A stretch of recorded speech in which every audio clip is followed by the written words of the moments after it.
When someone dies, A crow carries their soul to the land of the dead.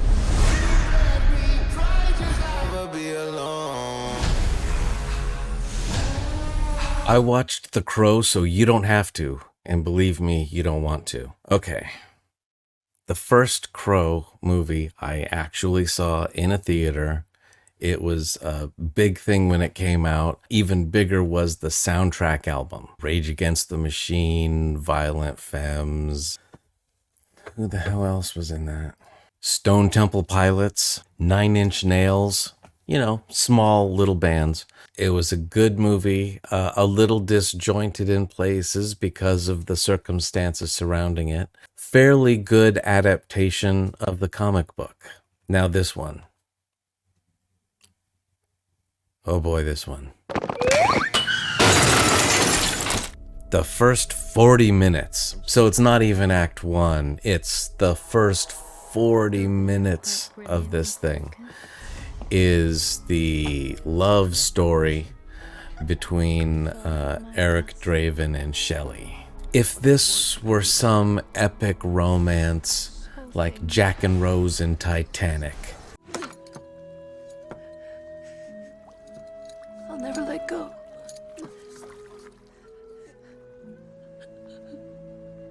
or Maria and Captain in Sound of Music or something like that, maybe 40 minutes could work, setting it up, getting you invested in the characters, but it doesn't. You don't really care for these characters.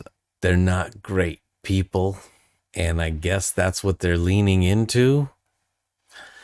Whatever. And then they die. He still doesn't become the Crow yet, just so you realize.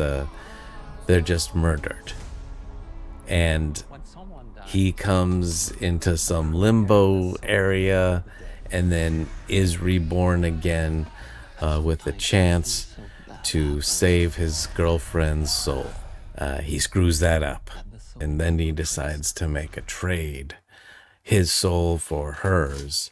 So these last 20 minutes is when he actually becomes the Crow and has the makeup on and everything. In comparison, the original movie, which knew how to pace things out and get you interested, they kill the characters in the first scene.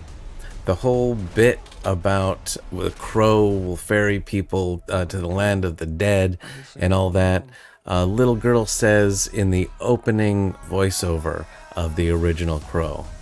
Here, you don't get that until the last 20 minutes. If it were done better, maybe it would work. But it's not. It's boring. The original kills him immediately, and he becomes the Crow. He doesn't know what's happening. We figure out a little bit along the way. It's interesting. It gets you invested. Boom, boom, boom. We're immediately into the story.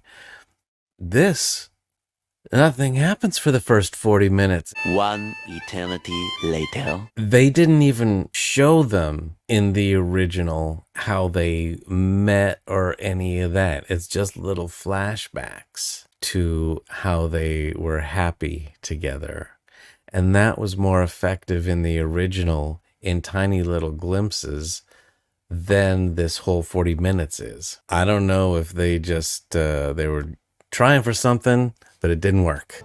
There is one good action scene out of the 2 or 3 action scenes that are in this, but the opera scene is actually pretty well done. That's one of the scenes where he's the Crow, so that's in the last 20 minutes. And then the big climax of the movie, I shit you not, is this young guy beating up an old guy in a puddle in an abandoned train yard. Because nothing is more heroic than beating up an old man in a puddle in an abandoned train yard. Man, it does not work at all. The music in this, it is not that memorable. There's a couple of things that are good, but this is a perfect opportunity. Like, if you've got a certain amount for your budget, you spend a good chunk of that on getting some great goth, emo, whatever you want to say currently.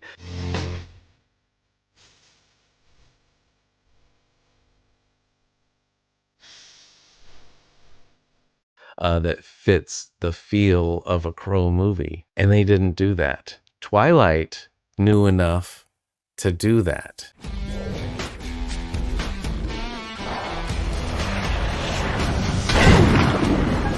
I don't know who this is for because it's not the comic book or the comic book fans or the fans of the original movie.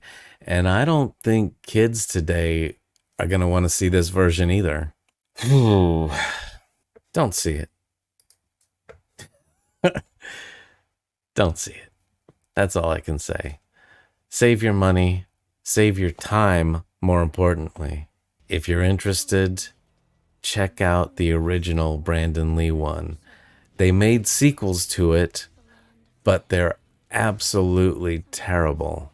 It takes a lot for me to turn a movie off, and the Crow City of Angels, which I think was the sequel, direct sequel to this first one, was so bad I actually turned it off. I think David Goyer wrote that or something, but it was so bad. Kirsten Dunst is in one of them. But yeah, avoid those. See the original, Brandon Lee, Ernie Hudson. It's actually a good movie. This one? No. Don't see it. That's my Crow review. It's going to fly out of theaters real quick.